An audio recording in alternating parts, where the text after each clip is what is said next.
Good evening. Thank you for being here. Thank you for your patience with all the traffic and the parking that has been all kinds of crazy this afternoon and evening. It's wonderful to have you here. Welcome to the celebration of the 20th anniversary of the dedication of Casa Vent Frere, Opus 3833. My name is Dr. Douglas Jade Byrne, and I am the Director of Music here at 6th Presbyterian Church. It is my honor and my privilege to be here with you all this evening for such an historic event. This program is being live streamed, and we welcome our virtual audience in addition to those that are here in the sanctuary.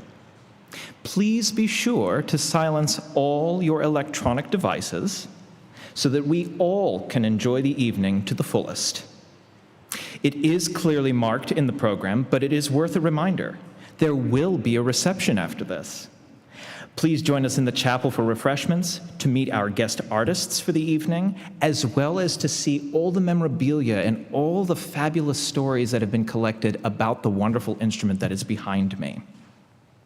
Please also observe that there will be a free will offering for Dr. Will Thomas Cleveland's honorarium. We are grateful for Dr. Cleveland and the music he has prepared for us as part of this landmark celebration, and your contributions are greatly appreciated. I'm not sure if that basket has moved. I believe it's over here, right to my left. Please feel free to give generously. I am not going to talk a long time because you're going to hear a lot of talking in just a little bit, and not a lot of talking, substantial, wonderful talking. So please join me in welcoming the very first organist that performed on this wonderful instrument behind me. This is Larry Allen, our very own Larry Allen, playing Max Reger for us. I hope you enjoy. Thank you so much for being with us.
Hello, everyone. I'm Gail Luley, and I retired from this position in December of 2020.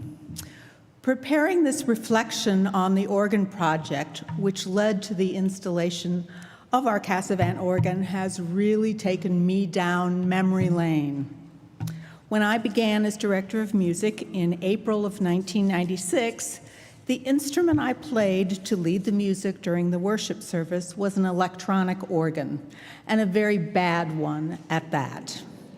The bad electronic organ was purchased in the 1970s to replace the original SD pipe organ installed in 1914, which had fallen into disrepair. When I say the electronic organ was bad, I mean it was terrible. It was a tone generator, and I can't even give it credit as a musical instrument. I was shocked when I discovered that the individual who tuned it owned a TV repair shop. I endured playing this tone generator for 6 years while I grew to love Sixth Church. I wish I could remember the specific date of the Sunday Sam Newberry brought me the news. I certainly remember the scene. I had just finished the postlude and was sliding off the bench when Sam got my attention from right there, and he said, "I have some exciting news. Longtime member Elizabeth Reineman recently passed away and has left a bequest to the church." Session decided to put $150,000 of the bequest toward a new pipe organ. I was beyond excited. And then, of course, the magnitude of the project hit me, and I knew I was about to embark on one of the biggest projects of my career as a director of music. My first husband, Peter Luley, is an organist who also owns a pipe organ maintenance and rebuilding company, which still operates today. I helped him start the business and learned a lot about the industry and the instrument. Mostly, I came to understand that the process of design, engineering, and artistry involved to bring a pipe organ to life was extensive, complicated, and full of moving parts. And we only had $150,000 to work with. From my experience, I knew with the size of our sanctuary, most organ companies would recommend an instrument that cost, at the time, more like $350,000. But I also knew the ingenuity, the talents, and the importance of music to our congregation. I knew we collectively could make this happen. The following steps were taken to make this project happen. First, a search committee was formed to solicit proposals from organ manufacturers. Second, a group of volunteers gathered to dismantle the current organ chamber and to prep the space for the installation. Third, arrangements were made to accommodate the installation, dedication, and first recitals. And finally, members with knowledge of legal contracts and fundraising offered their services. My responsibilities included communicating with the organ companies, reviewing the stop list designs submitted, advising the search committee, managing the facade situation, and the final organ installation. All of this happened over the course of 2 years. Because of my experience in the organ manufacturing industry, I had companies in mind whose instruments and work I respected. However, I knew I couldn't ask them to come in, inspect the space, and present a design without letting them know the financial limitations of the project. They would certainly propose a pipe organ we could not afford without knowing this limitation. Beginning in the fall of 2001, the search committee received proposals and over the next 6 months visited plants and heard demonstrations of organs from these companies. One company stood out, Cassavant Frere, a Canadian company with an international reputation and at least one major organ present in Pittsburgh at Calvary Episcopal Church, our Shadyside neighbor. Cassavant's proposal offered something the other proposals did not, a creative list of stops, which delivered far more variety and sound options than the others. This was possible through the magic of borrowing, a practice in organ construction which I will attempt to describe. Cassavant proposed a design of 13 ranks with 776 pipes in total. Think of one rank as like one piano. From these 13 ranks, using wired connections between the pipes and the keys to play them, Cassavant could borrow select octaves from multiple ranks to create brand new stops. By doing this creatively with care and sensitivity, their design provided 36 speaking stops from 13 ranks. So, if you look at our organ console, and you can sort of see that, you will see 36 knobs used to turn on and off the stops and think that the organ is bigger than it is.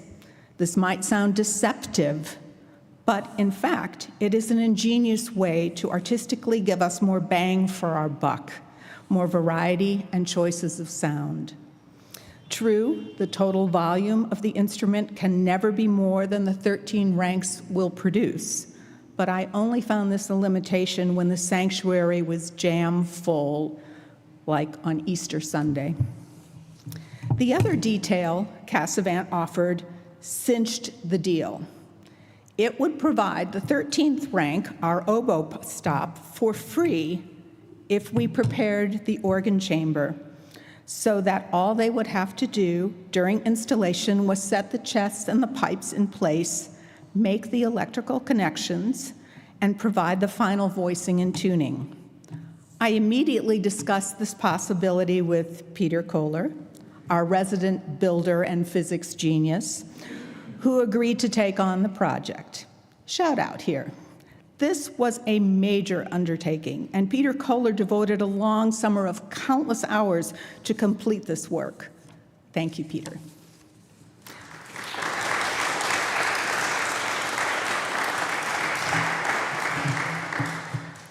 Once the contract was signed, thank you, Stuart Gall, for all your work reviewing the contract. Cassavant provided drawings and blueprints for Peter to design the floor and wall to hold the expression shutters. But what about the facade pipes, these large gold pipes behind me? They are original from the 1914 Estes organ and do not speak, and were meant to hide the guts of the organ. The facade pipes were originally a dull silver color made of inferior rolled zinc. Peter Lully agreed to remove these pipes and have them spray painted gold by a specialist he often used for this kind of work. My favorite memory of this part of the project was when two of Peter's employees reinstalled the facade pipes by carrying each pipe and lifting it into place before securing it. Imagine two guys lifting these gigantic pipes. My heart nearly stopped when one pipe swayed slightly as it was dropped into place. It all worked, and the result is dramatically more beautiful. 2002 rolls by, and everything is in place. The organ is being built in St. Hyacinthe, Quebec. Peter Kohler is designing the floor structure, and the budget has been fixed and approved. Did I mention that the organ priced out at $180,000? With extra work like the facade, electrical work, platform materials, and insurance costing an additional $15,000, this put the total cost at about $200,000, $60,000 over the bequest amount. Now, let me still point out to you that that's not much money. Even back then, that was nothing for a pipe organ. They're infinitely more expensive. But for our budget, we still had $60,000 we were short. Enter Jan Myers-Newberry to the rescue. She designed and implemented a fundraising campaign that raised this amount in quick order. During 2002, while all the plans were being finalized, physical work at 6th was beginning. The space that would hold the organ was cleaned out. There's a whole room underneath the facade pipes. And this was no small feat, considering it had been a repository for stuff for the last 30 years. I remember a big pile of stuff sitting in the hallway and John McCall rooting through it, pulling out a treasure or two. Once cleaned, the crew came in to dismantle the old organ structure using chainsaws, ropes, pulleys, and harnesses. Chuck Harold remembers Dave Wood swinging around in a harness with a chainsaw. I do wish we had video recorded some of these things. We just didn't do that then. The summer of 2003, in my mind, will forever be the year of the organ chamber. Once Peter Kohler had successfully built the organ chamber floor, which is level with the bottom of the facade pipes, and installed a ladder to reach it, Sue Kohler told me we really had to clean and paint the chamber walls. You can't see them, but they're there. These walls were not only dirty, but filthy with loose particles. If not removed before the pipes were installed, the particles would fall inside the pipes and cause endless problems. So clean and paint the 20-foot walls we did. I remember Sue Kohler, Chuck Harold, Cliff and Nora Johnson working with me on this. Apologies to all the other people who worked. I just simply can't remember everyone. We washed the walls using buckets, sponges, and a 20-foot rickety wooden ladder. Cliff, Nora, and I took turns climbing the ladder, washing the wall with a sponge, rinsing the sponge in the water bucket, passing the dirty water bucket down to the other person to refill with clean water in the basement. Quite a job. Once the walls were clean, we painted them. After the painting was finished, we signed our names with paint on the back wall. With the chamber finished, we were almost ready for installation. Cassavant would arrive with the organ components in a semi-tractor trailer, so a permit was needed for it to park in front of 6th. Because Cassavant had built and erected the instrument on their factory floor, checking to make sure all the connections worked, all they had to do was put it back together again before doing the final voicing of the pipes. What do I mean by voicing? Didn't the pipes already speak? Well, yes. But here's where the artistry comes into play. When Cassavant first measured our sanctuary in August of 2002, they determined the scale or the circumference the pipes needed to be to adequately fill the space and the wind pressure necessary to allow air to blow through them without under or overblowing the pipes. Determining these specifications takes artistry and skill. The pipes are then built to the scale and voiced in the factory. Voicing is complicated. I won't bother to tell you about it, but it's a process. A final voicing or two is needed once the pipes are in place to ensure evenness of tone up and down the ranks. I should also mention that the pipe organ's breath comes from a blower that is powered electronically. Nowadays, these blowers are small and efficient and take up very little space. It took the Cassavant crew 2 weeks to install and accomplish the final voicing and tuning. We were only out of the sanctuary 1, maybe 2 Sundays. I think it was 2. 20 years later, there have only been a few mechanical issues that were quickly resolved by our maintenance crew from Luley Organ Company. As Douglas said, there is a reception following this evening's celebration in the chapel. Make sure to look at the photos and the memorabilia on display, the list of volunteers who dedicated their time to this project, and the calligraphy commissioned by Sue Kohler honoring the donors and committee members for our Cassavant organ. I would like to give special thanks to several people who dedicated themselves to this project and whose help was invaluable. And I have mentioned them several times: Sue and Peter Kohler, Jan Myers-Newberry, and Chuck Harold. Now that I am retired and enjoyed 24 years of playing this instrument, I am overwhelmed with gratitude at having been able to make music on this small but mighty organ. I am filled with joy that the instrument has been turned over to Douglas, who knows how to use it. I thank God for the gift of music, musicians, and instruments, and I thank everyone who made this pipe organ possible. I hope it continues to lead the singing and provide beautiful music for many years to come. Thank you.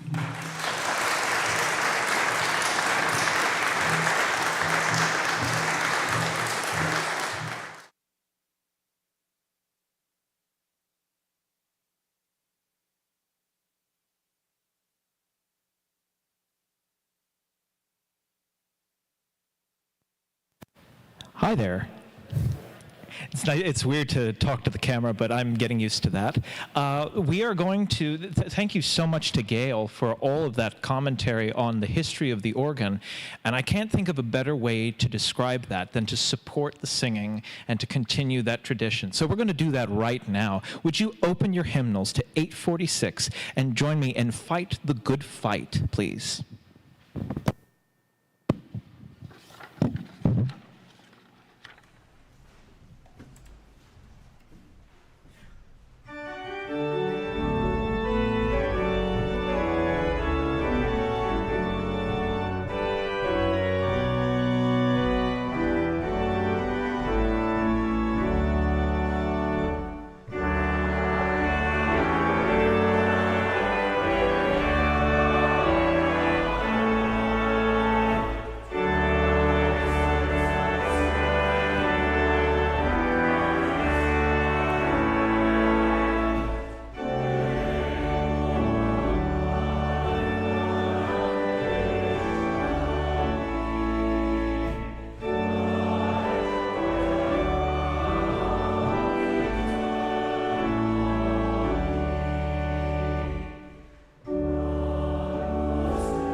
If that was on the whole time or not, but if it is, I'm sorry. And if it's not, the choir is going to be making their way up right now, and I have a couple of things to say about this piece that we're going to be doing in just a moment. The Lost Chord by Arthur Sullivan. Now this piece, and pardon me for the large score that's here with me, this piece was first introduced to me about 14 years ago. And of course, for those of you that know Arthur Sullivan from Gilbert and Sullivan, this is not like that. This is a very different element of his music. It's incredibly sacred, incredibly personal. And tonight, as the choir is making their way up, this particular performance, let me do one thing at a time. This particular performance, I would like to dedicate to two people. The first is Reverend Dr. Vincent Kolb, who we miss very, very dearly, and we hope that he's doing well and that he will get the chance to hear this choir. We miss his voice, we miss his ministry, and so this performance will be for him. The other person that this will be dedicated to is the Reverend Dave Johnson, who introduced me to this piece during my first directorship in Hartford, Connecticut. So thank you to those two gentlemen who have been a major impact in my life, and I know so many others as well. May this gift of music, may all of this unite us, and may we find the lost chord together.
so glad that I hope you feel as touched as I do about that music. And thank you so much to the chancel choir of 6th Presbyterian Church. Can we give them one more round of applause, please?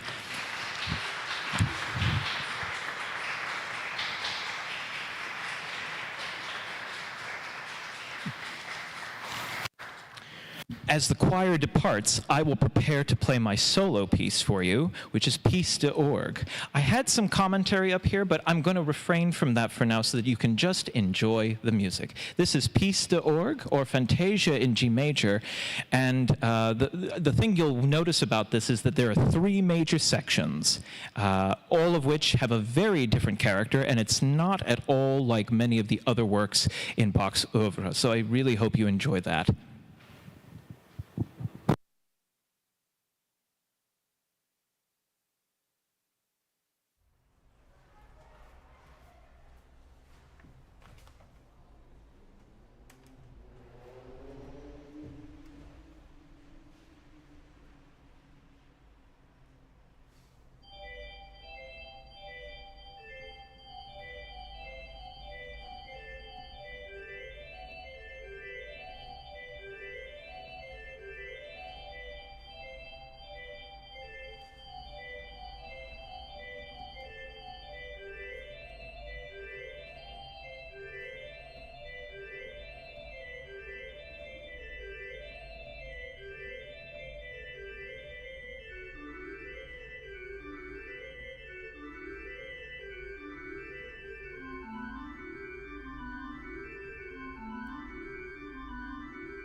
Tomsey. Thank you very, very much. I hope you enjoyed that.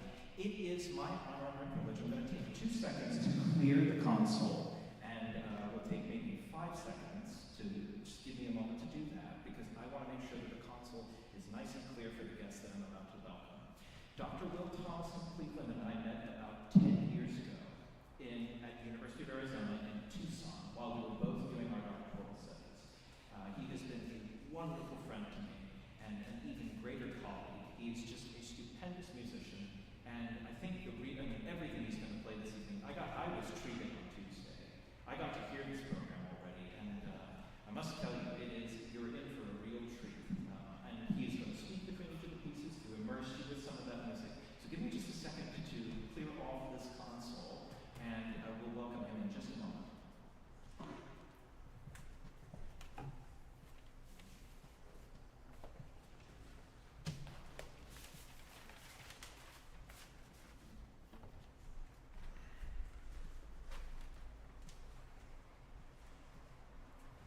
And now, without further ado, please help me welcome Dr.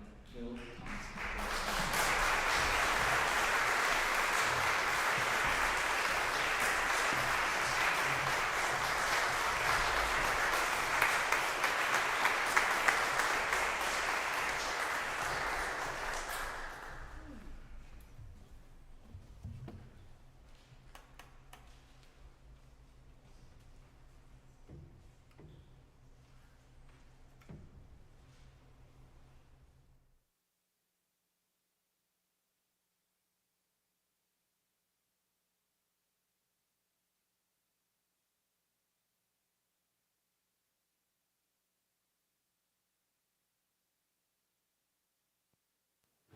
Good evening. Thank you to everyone for your attendance tonight. It is an absolute pleasure and honor to be here in this beautiful sacred space playing this wonderful instrument. I've always been a fan of Cassavants, and I am not disappointed by any means.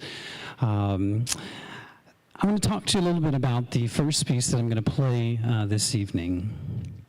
19th century German Romantic composer Felix Mendelssohn is perhaps better known for his piano, orchestral, and choral works, but he was also an accomplished organist with a profound love of the music of Johann Sebastian Bach. Like Bach, Mendelssohn frequently utilized religious connotations in his compositions. Tonight I'm going to play for you his third organ sonata. The third sonata only contains 2 movements. In the first movement, Mendelssohn provides a striking contrast in musical structure. First, you will hear a loud, triumphant march that Mendelssohn originally wrote for his sister's wedding. He then inserts a fugue based on a German chorale that is associated with the text of Psalm 130, which begins with the phrase, "Out of the depths have I cried unto thee." Some scholars speculate that Mendelssohn's combination of a march he originally wrote for his sister's wedding with a fugue based on such a dark text perhaps indicates that he was not overly fond of the person his sister married. Interestingly, Mendelssohn instructs that the fugue should become louder and faster before returning to the triumphant march. He ends his third organ sonata with a soft, tranquil movement that provides a clear calm after the storm. I hope you enjoy Felix Mendelssohn's third organ sonata.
Continuing in the 19th century, scholars label César Franck as the father of the French Romantic school.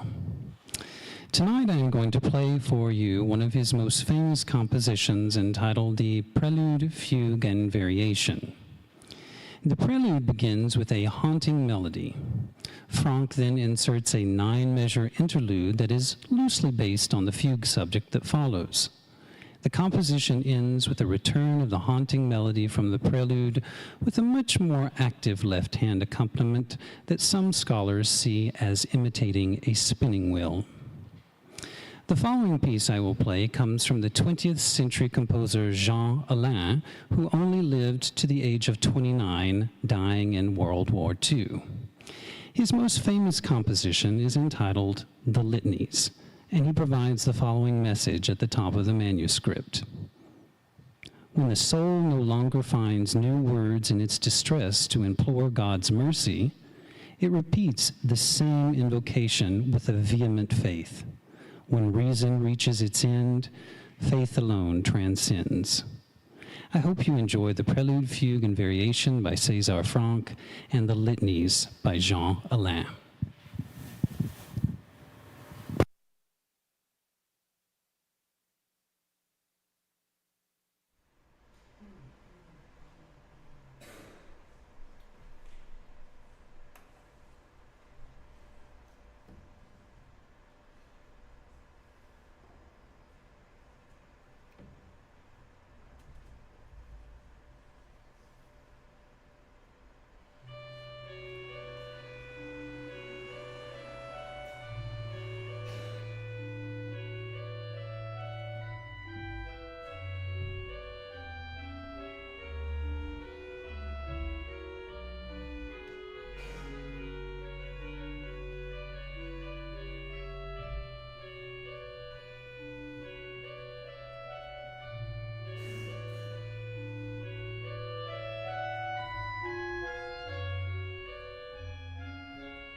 I still can't get used to a mic that turns on from the bottom. Oh, wait. In the spring of 1988, Dan Locklear, who currently serves as the composer in residence in Wake Forest University in Winston-Salem, North Carolina, composed a 5-movement liturgical suite entitled The Rubrics. This composition was a commission for the Organ Artists Series of Pittsburgh for their 10-year anniversary celebration. Tonight I'm going to play the most well-known and well-loved movement from the Rubrics entitled The Peace May Be Exchanged. Following, I will play Mendelssohn's entire 4th organ sonata. Once again, thank you to everyone for coming out tonight and also to those tuned in via live stream. It's been an absolute pleasure and honor to be here.